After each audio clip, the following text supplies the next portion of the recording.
त्याने आपल्या धन्याला संतोषी व्हावं. बरोबर ना?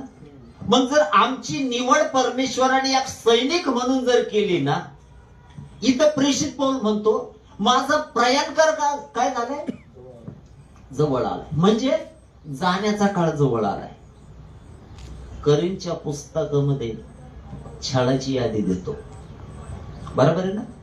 नद्यावरील संकटे, लुटारूमुळे आलेली संकटे, पुष्कळ उपवास तापास, पुष्कळ उघडा वागडेपणा, आगोनिक छळ, छड्यांचा मार, बंदिवास, नद्यावरील संकटे, समुद्रावरची संकट, संकटासारखी लिस्ट जर आम्ही पाहिली, प्रभू येशूचे संकट देखील कमी आहेत इतके संकट कोणी भोगले?